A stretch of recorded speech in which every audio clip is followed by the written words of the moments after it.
სიმონ პეტრე, შიმონ ბენ იონა, სიმონ ბენ იონა. ებრაულად შმაონ ბენ იონა, ქრისტიანულ ტრადიციაში ცნობილია როგორც წმინდა პეტრე. ის იყო იესო ქრისტეს ერთ-ერთი პირველი მოციქული და ქრისტიანული ეკლესიის ერთ-ერთი უმნიშვნელოვანესი ფიგურა. ებრაულ ტრადიციულ წყაროებში, განსაკუთრებით შუა საუკუნეების თხზულებებში, როგორიცაა ტოლდოთ იეშუ, სიმონ ბენ იონას, შიმონ კეფას, ისტორია სრულიად განსხვავებულად არის წარმოდგენილი, ვიდრე ქრისტიანულში. აი მისი ისტორია ებრაული წყაროების მიხედვით. 1. შიმონ კეფა, როგორც ფარული აგენტი. ებრაული მითოსის მიხედვით, შიმონ კეფა სინამდვილეში იყო დიდი ებრაელი ბრძენი, რომელიც იერუსალიმის სინედრიონმა, უხუცესთა საბჭომ, საიდუმლო მისიით გაგზავნა. მისი მიზანი იყო არა ახალი რელიგიის გავრცელება, არამედ ებრაელი ხალხის დაცვა. 2. მისიის მიზანი, რელიგიების გამიჯვნა. იმ პერიოდში, იესოს მიმდევრები ჯერ კიდევ ებრაულ თემებში ცხოვრობდნენ, რაც დიდ არეულობასა და დევნას იწვევდა. ებრაული წყაროების თანახმად, შიმონმა დაკისრებული მისია შემდეგნაირად შეასრულა. მან დაარწმუნა ქრისტიანები, რომ დაეტოვებინათ ებრაული წესები, შაბათის დაცვა, წინადაცვეთა, კაშრუტი. მან შეგნებულად შექმნა ბარიერი ორ რელიგიას შორის, რათა ქრისტიანები გამოყოფილიყვნენ ებრაელებისგან და ამით შეჩერებულიყო შიდა დაპირისპირება. 3. ფარული ერთგულება და ლოცვა. ნიშმატ კოლ ხაი, ერთ-ერთი ყველაზე ცნობილი და საინტერესო ლეგენდა, რომელსაც რაბინული ლიტერატურის ზოგიერთი წყაროც ახსენებს, ამბობს, რომ შიმონ კეფა გულში კვლავ ერთგულ იუდეველად რჩებოდა. გადმოცემის თანახმად, მან დაწერა ცნობილი ებრაული ლოცვა, ნიშმატ კოლ ხაი. ნახსენებია რაბენუ თამის მიერ. ამბობენ, რომ მან ეს ლოცვა და სხვა პოეტური ნაწარმოებები, პიუტები, საიდუმლოდ გადასცა ებრაელ ხალხს, რათა ეჩვენებინა თავისი ჭეშმარიტი რწმენა ისრაელის ღმერთისადმი. 4.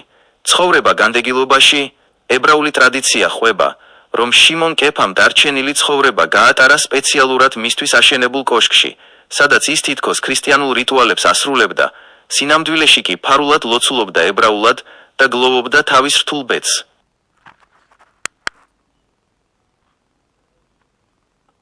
შიმონ კეფა, პეტრე, იაფოში ებრაული წყაროების მიხედვით. ებრაული წყაროების თანახმად ქალაქი იაფა იყო შიმონ კეფას სტრატეგიული მოქმედების ცენტრი. განცალკევების მისია.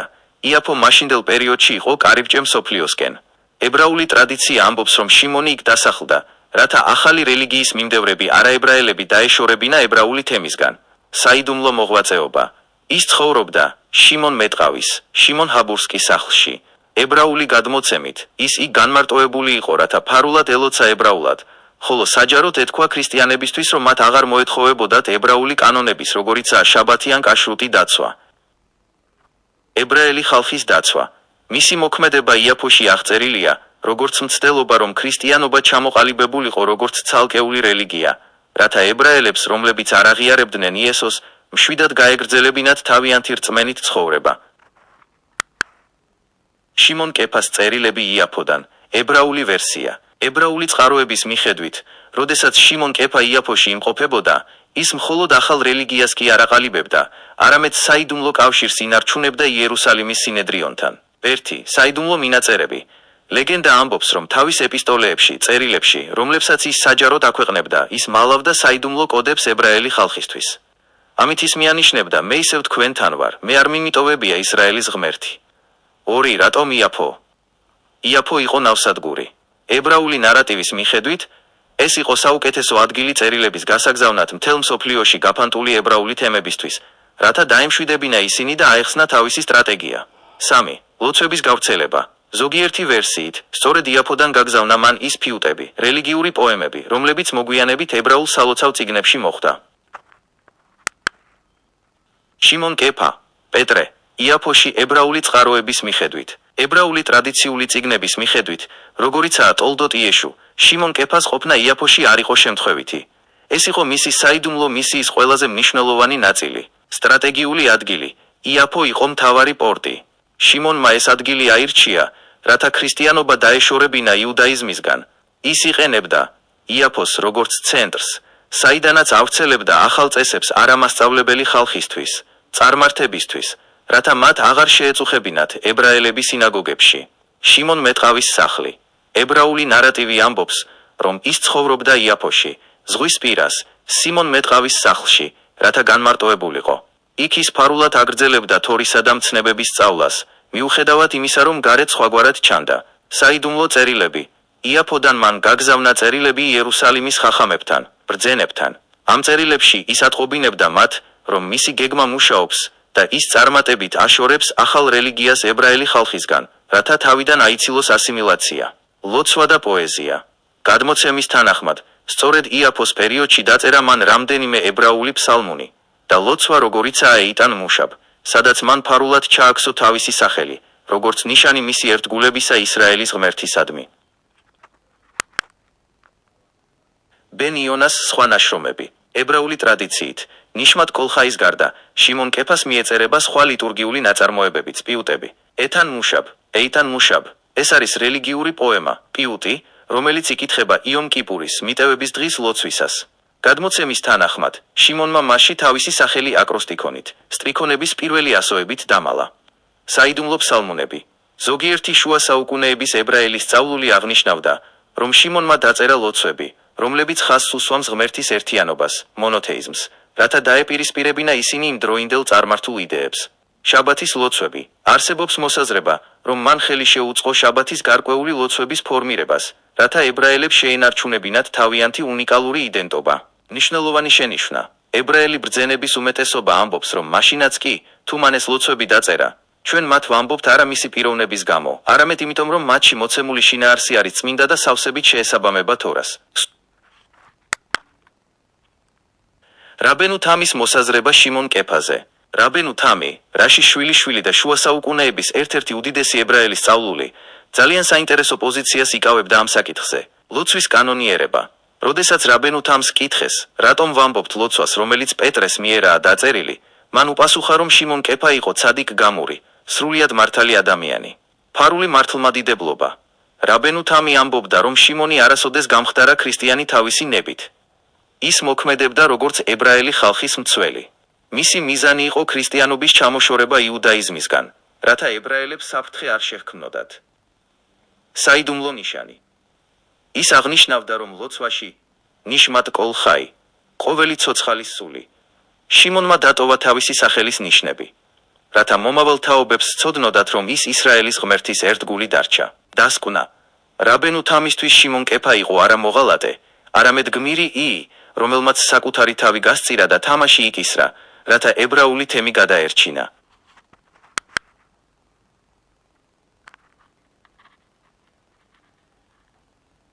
საიდუმლო კოდი ლოცვაში. ნიშმად კოლ ხაი. ებრაელი სწავლულები მიუთითებენ, რომ ლოცვის ტექსტში არის ადგილები, სადაც სიტყვების პირველი ასოები ქმნის სახელს შიმონ. რაბენუ თამი და სხვა ბრძენები თვლიდნენ, რომ ეს არ არის შემთხვევითობა. მათი აზრით, ეს იყო შიმონ კეფას ხელმოწერა, რათა ებრაელებს სცოდნოდათ, ვინ იყო ამ დიდებული ლოცვის ავტორი. ებრაული პერსპექტივით ეს მოვლენა განიხილება როგორც შიმონ კეფას სტრატეგიის ნაწილი. რატომ მოახდინა სასწაული? ებრაული წყაროების, როგორც ტოლდოთ იეშუ მიხედვით, შიმონს სჭირდებოდა დიდი ავტორიტეტი ახალ მიმდევრებს შორის. სასწაულების მოხდენით მან მოიპოვა მათი სრული ნდობა. მიზანი. მხოლოდ მას შემდეგ, რაც ხალხმა დაინახა მისი ძალა, მაგალითად, მკვდრეთით აღდგომა იაფოში, მათ დაუჯერეს, როდესაც მან უთხრა, თქვენ აღარ გჭირდებათ ებრაული კანონების დაცვა. ებრაული აღქმა. ისტორიულ ნარატივში ეს აღიქმება როგორც წმინდა ტყუილი, ან თეატრალური მოქმედება, რომელიც მიზნად ისახავდა ქრისტიანების იუდაიზმისგან შორს დაჭერას, რათა დაეცვა ნამდვილი ისრაელი. რატომ შიმონ მეტყავის სახლი? ებრაული ხედვა. ებრაული წყაროების მიხედვით, ის ფაქტი, რომ შიმონ კეფა დასახლდა შიმონ მეტყავის, Simon the Tanner, სახლში იაფოში, ძალიან მნიშვნელოვანია. მეტყავის პროფესია. ძველ ისრაელში მეტყავის, ტყავის დამამუშავებლის, პროფესია ითვლებოდა უწმინდურად, რიტუალური თვალსაზრისით, რადგან მას მუდმივი შეხება ჰქონდა ცხოველთა გვამებთან და კან სპეციფიკური, მძიმე სუნი ჰქონდა. ებრაელებისგან დისტანცირება. შიმონ კეფამ ეს ადგილი აირჩია, რათა ებრაელ ხალხს მასთან ურთიერთობა არ სდომოდა. ეს მას აძლევდა საშუალებას, ფარულად ეცხოვრა როგორც ებრაელს, ხოლო საჯაროდ ეხელმძღვანელა ქრისტიანებისთვის ისე, რომ ებრაული თემის ყოველდღიურ ცხოვრებაში არ ჩარეულიყო. სულიერი იზოლაცია. ებრაული ნარატივი ხაზს უსვამს, რომ ის ნებაყოფლობით ცხოვრობდა ასეთ რთულ პირობებში, ზღვის პირას, სუნიან გარემოში, რათა ეჩვენებინა თავისი თავგანწირვა ისრაელის გადასარჩენად. შიმონ კეფას აღსასრული რომში, ებრაული წყაროებით. ებრაული ლეგენდების თანახმად, შიმონ კეფას ცხოვრების დასასრული რომში იყო მისი წმინდა მისიის ფინალი. კოშკში განმარტოება. ებრაული წყაროები ამბობენ, რომ რომში მან მოითხოვა მაღალი კოშკის აშენება. ქრისტიანებს ეგონათ, რომ ის იქ ღმერთს ესაუბრებოდა, მაგრამ სინამდვილეში ის იქ ფარულად ებრაულად ლოცულობდა და ჭამდა მხოლოდ ბოსტნეულს, რათა არ დაერღვია კაშრუტის კანონები. საიდუმლო კავშირი. ამბობენ, რომ ებრაელი ბრძენები ფარულად სტუმრობდნენ მას ამ კოშკში. ისინი მადლობას უხდიდნენ მას იმისთვის, რომ მან თავისი რეპუტაცია შესწირა ისრაელის გადასარჩენად. სიკვდილი.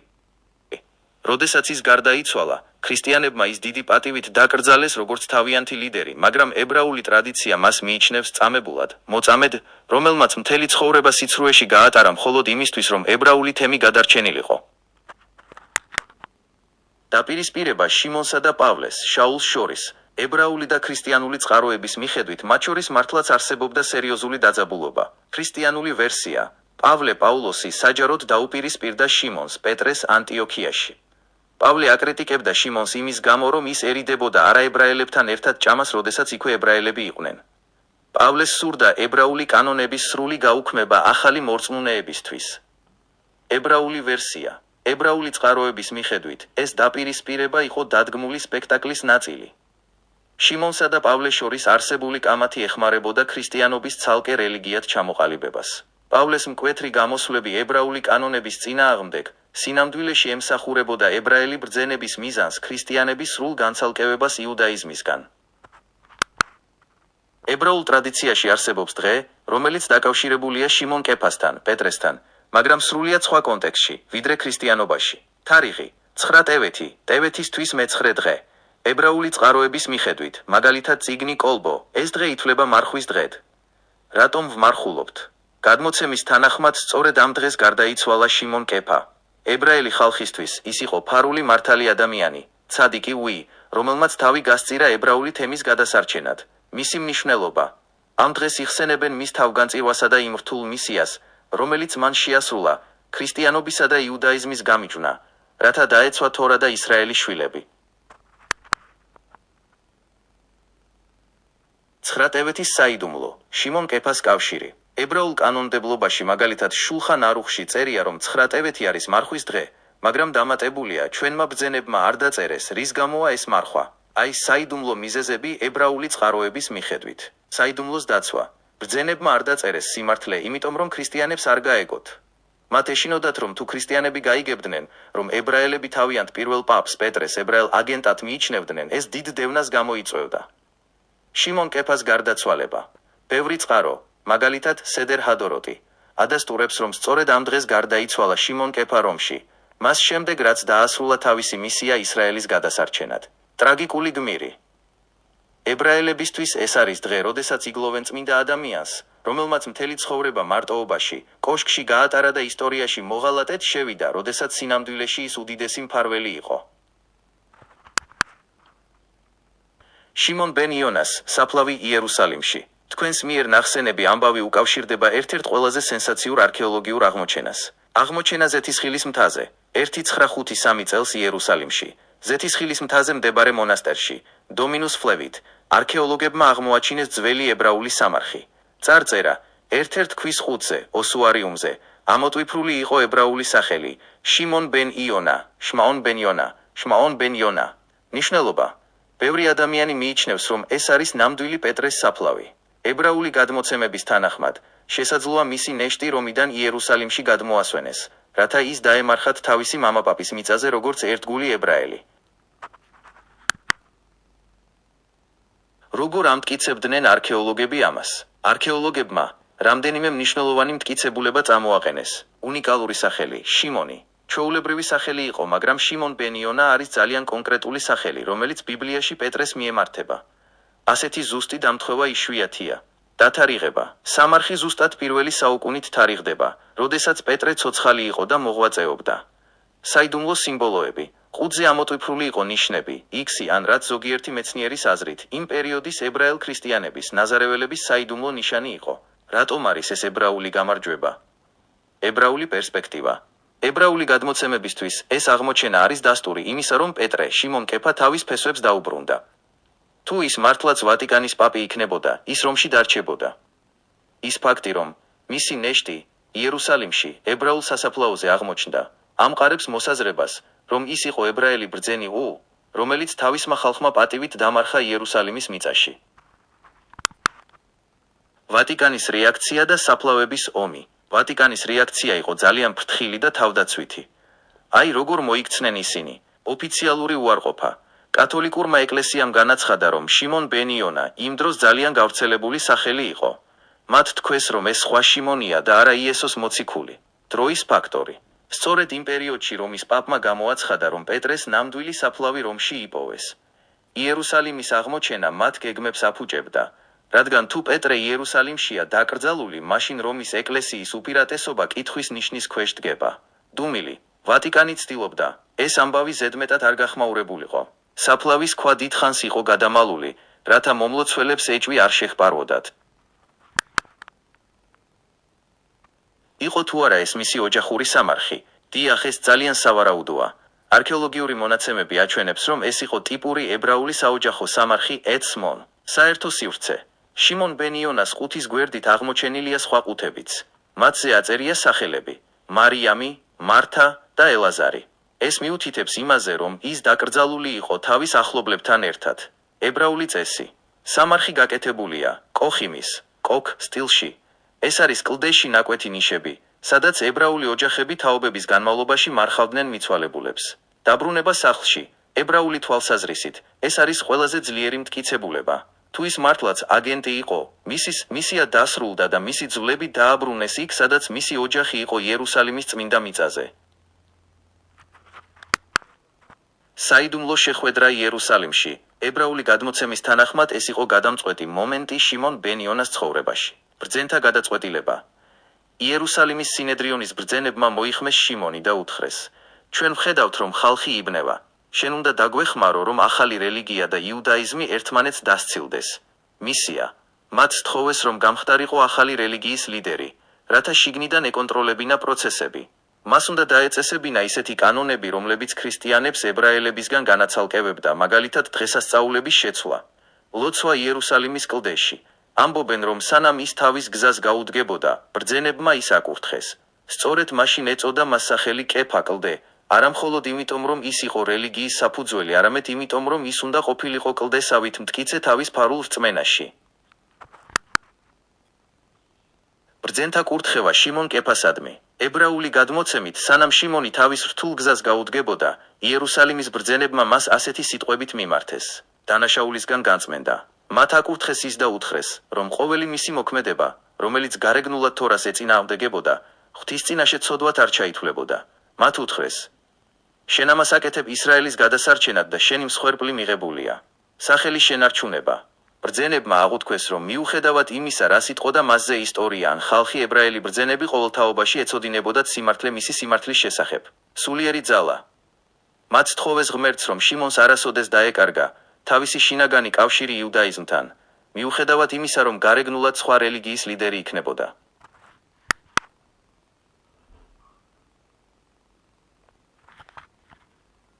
ახლდა თუ არა ოჯახი მას რომში და უკან. ისტორიული და ებრაული წყაროების მიხედვით შიმონ კეფა მარტო არ ყოფილა. მისი მეუღლე. ცნობილია, რომ შიმონი დაქორწინებული იყო. ებრაული ტრადიცია ამბობს, რომ მისი ცოლი მას ყველგან თან ახლდა.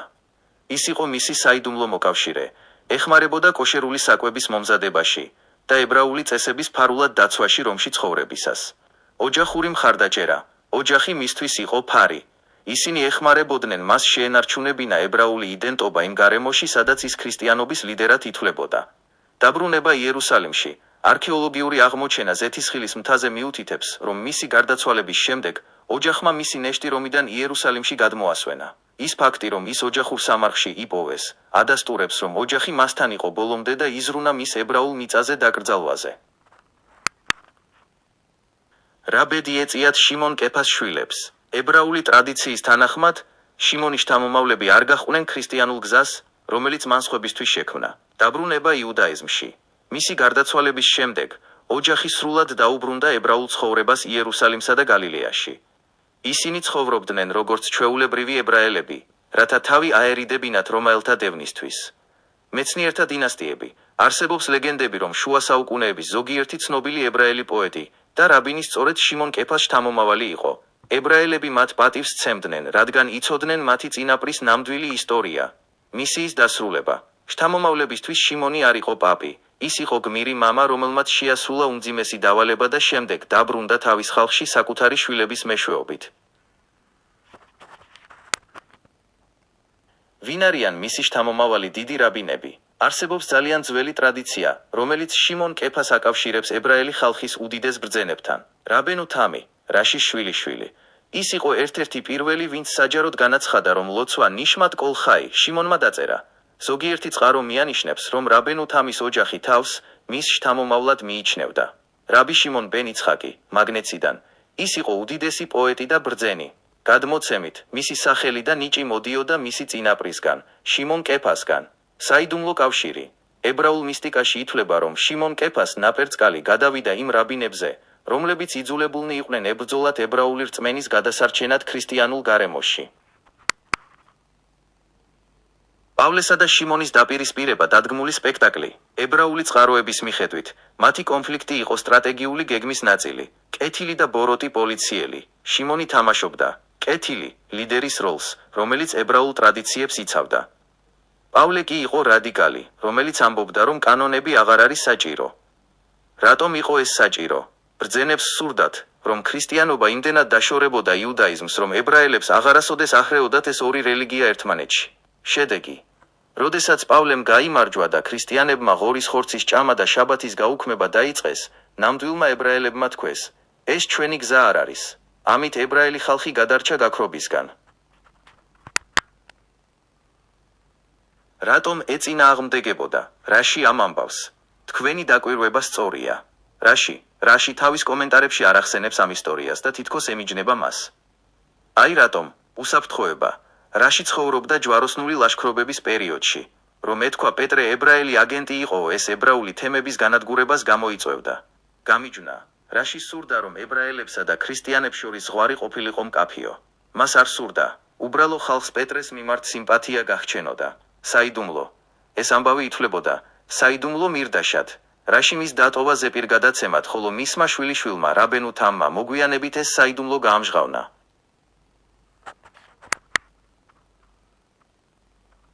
რატომ დადგა სიმართლის თქმის დრო ახლა ჩვენს თაობაში?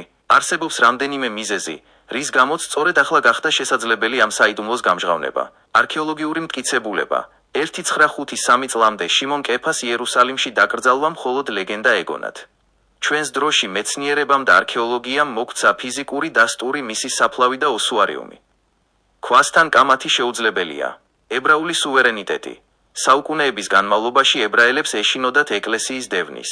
რაში და სხვა ბრძენები ვერ იტყოდნენ სიმართლეს, რადგან ეს თემებს საფრთხეს შეუქმნიდა. დღეს, ისრაელის სახელმწიფოს არსებობის პირობებში, ჩვენ გვაქვს თავისუფლება დავიბრუნოთ ჩვენი ისტორიული გმირები და ვთქვათ სიმართლე შიშის გარეშე. ფესვების ძიება. თანამედროვე სამყაროში ადამიანები ეძებენ ორიგინალურ სიმართლეს. დღეს ქრისტიანულ სამყაროშიც კი არის მზაობა, აღიარონ თავიანთი დამფუძნებლების ებრაული ფესვები. სიმართლე იმის შესახებ, რომ შიმონი თავისი ხალხის ერთგული დარჩა და საკუთარი სახელი გასწირა მათ გადასარჩენად, დღეს განსაკუთრებულად ჟღერს. რას იტყოდა შიმონ ბენ იონა ქრისტიანებისთვის სიმართლის გამჟღავნებისას? მე ვფიქრობ, რომ მისი სიტყვები იქნებოდა ადამიანის აღსარება, რომელმაც დაასრულა ხანგრძლივი საიდუმლო მისია. მე არასოდეს მიმიტოვებია ჩემი სახლი. ის განმარტავდა, რომ მთელი ცხოვრება დარჩა ერთგულ ებრაელად. მისი პეტრეს როლი იყო ისტორიული მისია, რათა გოებისთვის, არაებრაელებისთვის ესწავლებინა ღვთის მორალი, მაგრამ მისი გული მუდამ იერუსალიმთან იყო. იუდაიზმი და ქრისტიანობა სხვადასხვა გზებია. ის ეტყოდა მათ, რომ მისი და ბრძენების მიზანი იყო მკაფიო ზღვრის გავლება. ის მოუწოდებდა მათ, პატივის სცენ ებრაელებს და არ ეცადონ მათ შეცვლას, რადგან ისრაელს თავისი მარადიული კავშირი აქვს ღმერთთან. ეძებეთ ჩემი სიმართლე ლოცვაში და არა ქანდაკებებში. ის მიუთითებდა იმ სიტყვებზე, რომლებიც მან ნამდვილად დაწერა, როგორც ნიშმათ კოლ ხაი, სადაც ჩანს მისი სუფთა რწმენა ყოვლისშემძლე ღმერთისადმი, ყოველგვარი დანამატებისა და რიტუალების გარეშე, რაც მოგვიანებით ქრისტიანობაში გაჩნდა. რას იტყოდა შიმონ ბენ იონა ებრაელებისთვის? ებრაელი ხალხის წინაშე მისი სიტყვები იქნებოდა დაღლილი, მაგრამ ამაყი მებრძოლის აღსარება. ყველაფერი თქვენთვის გავაკეთე. ის იტყოდა, რომ საკუთარ სახელზე და პატივზე უარის თქმა არ ყოფილა რწმენის დაკარგვა. ყველაფერი რაც გავაკეთე რომის კოშკში განმარტოება და პავლესთან კამათი იყო კედლის შენება თქვენს დასაცავად, რათა ისრაელი დარჩენილიყო წმინდა და განცალკევებული. ნუ გეშინიათ სიმართლის. ის მოუწოდებდა ებრაელებს, არ დაეჯერებინათ იმისთვის, რაც გოებმა მისი სახელით შექმნეს. მე არ ვარ მათი პეტრე, მე თქვენი შიმონი ვარ. ჩემი ძალა მოდიოდა იმ თორიდან, რომელიც იერუსალიმში ვისწავლე. გააგრძელეთ ჩემი ლოცვების თქმა. ის აღფრთოვანებული იქნებოდა იმით, რომ 2000 წლის შემდეგ ებრაელები ისევ ამბობენ ნიშმად კოლ ხაის. როცა ვწერდი სიტყვებს, ჩვენი პირი სავსეა სიმღერით, როგორც ზღვა, ამას ვწერდი იერუსალიმის მონატრებით. ყოველთვის როცა ამას ამბობთ, ჩემი სულის იმ ნაწილს ათავისუფლებთ, რომელიც რომში იყო დატყვევებული. შიმონ ბენ იონას ისტორიის სრული ქრონიკა, განახლებული. ეს არის ისტორია ადამიანზე, რომელიც დაიბადა როგორც შიმონ ბენ იონა, უბრალო მეთევზე გალილეიდან, მაგრამ გახდა ისრაელის ისტორიაში ყველაზე დიდი საიდუმლო აგენტი. იერუსალიმის ბრძენებმა მას დაავალეს რთული მისია. გამხდარიყო ახალი რელიგიის ლიდერი, რათა დაეშორებინა ქრისტიანობა იუდაიზმისგან და დაეცვა ებრაელი ხალხი ასიმილაციისგან. შიმონმა იაფოში მოახდინა სასწაულები, რათა ნდობა მოეპოვებინა. რომში ის ცხოვრობდა კოშკში ფარულად, სადაც მხოლოდ შუამავალ არმინს ჰქონდა შესვლის უფლება. არმინს შიმონის მიერ დაწერილი ებრაული ლოცვები იერუსალიმში მიჰქონდა. ებრაელებისთვის ის დღესაც არის ავტორი ლოცვისა ნიშმად კოლ ხაი, რომელიც ყოველ შაბათს ითქმება. მისი გარდაცვალების დღე, 9 ტევეთი იენ, საუკუნეების მანძილზე იყო ფარული მარხვის დღე. 1953 წელს, ზეთისხილის მთაზე ნაპოვნი მისი საფლავი ამტკიცებს, რომ ის სახლში დაბრუნდა. დღეს, ისრაელის აღორძინების ხანაში, სიმართლე მჟღავნდება. ებრაელებს ისეუბნება. მე არასოდეს მიღალატია, ჩემი ცხოვრება იყო მსხვერპლი თქვენი გადარჩენისთვის. შიმონ ბენ იონას კურთხევა ისრაელის მიმართ. ეს არის კურთხევა, რომელსაც ის იტყოდა თავისი ხალხის მიმართ დღეს, შემოძმებოდა საყვარელო ისრაელის სახლო. იყოს ნება ჩვენი ზეციერი მამისა, რომ როგორც მე მეღირსა დავბრუნებულიყავი და დავკრძალულიყავი, იერუსალიმის წმინდა მიწაზე გადასახლებისა და ნიღბის ტარების შემდეგ ასევე თქვენს შეგეძლოთ მოიხსნათ შიშის ყოველი ნიღაბი და დევნილობის ყოველი უღელი. სამყაროს გამჩენმა აავსოს თქვენი პირი სიმღერით, როგორც ზღვა, და თქვენი ენა სიხარულით, როგორც მისი ტალღების გუგუნი. მუდამ იცოდეთ, რომ მაშინაც კი როცა გეჩვენებათ, რომ ვინმე შორს არის ან კოშკშია, ჩაკეტილი შუაგულ რომში, მისი ებრაული გული მაინც ფეთქავს. ღირსნი გახდეთ ნამდვილი ერთობისა, რადგან მხოლოდ ჩვენი ერთობით შევძელი იმ შეუძლებელი მისიის შესრულება, რომელიც ბრძენებმა დამავალეს. ღმერთმა მისცეს ძალა თავის ხალხს, ღმერთმა აკურთხოს თავისი ხალხი მშვიდობით. ყველამ ერთად ვიხილოთ სიონის ნუგეში და აშენებული იერუსალიმი, ისე როგორც მე ვლოცულობდი მასზე ყოველდღე რომის კოშკის კედლებიდან.